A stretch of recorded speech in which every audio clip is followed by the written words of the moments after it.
Hi అండి, this is రాగా.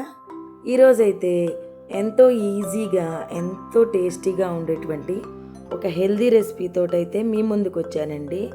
అదేనండి తోటకూర పుల్లకూర. ఇది పెరుగు తోటకూర అండి. చాలా టేస్టీగా ఉంటుంది. మనమైతే ఈజీగా కూడా తయారు చేసుకోవచ్చండి.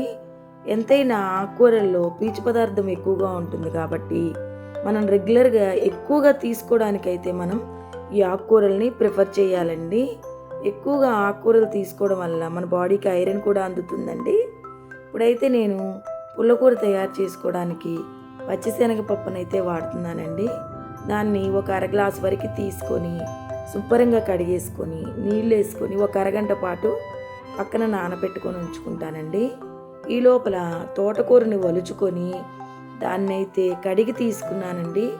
ఎప్పుడైనా తోటకూరని కోసిన తర్వాత కడగకూడదండి. కడిగిన తర్వాత మాత్రమే మనం సన్నగా కట్ చేసుకోవాలి, లేదంటే దానిలో ఉన్న పోషకాలన్నీ పోతాయండి.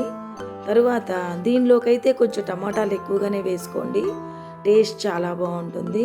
నేనైతే పచ్చిమిర్చి ఉల్లిపాయలు టమాటాలని కట్ చేసుకున్నానండి. తరువాత కుక్కర్లో నానపెట్టుకున్న పచ్చిశనగపప్పును వేసేసుకున్నానండి.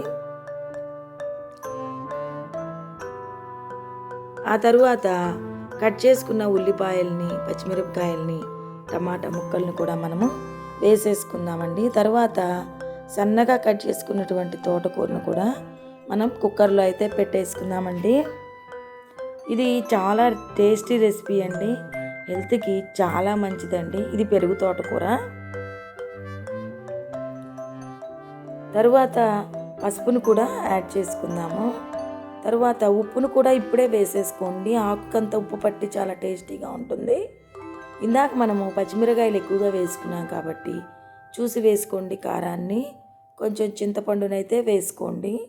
తర్వాత నీళ్ళను కూడా వేసేసుకొని కుక్కర్ మూత అయితే పెట్టేసి ఒక 3 విజిల్స్ వచ్చేదాకా మనము విజిల్స్ అయితే ఉంచుదామండి.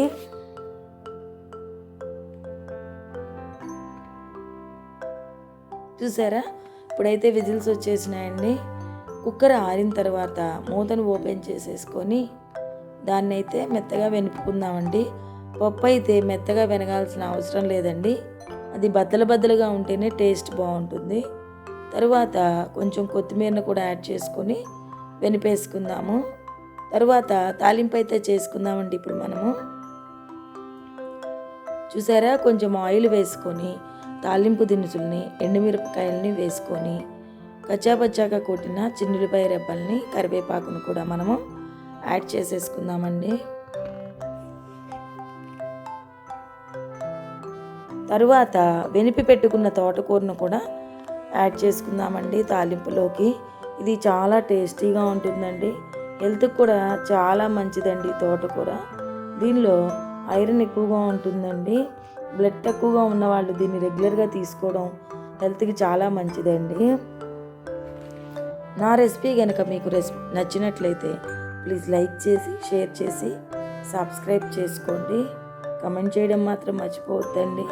ఒకసారి మీరు కూడా మీ ఇంట్లో ట్రై చేసి తిని చూసి తర్వాత కమెంట్ పెట్టండి నాకు. ఇదైతే చాలా టేస్టీ హెల్దీ రెసిపీ అండి.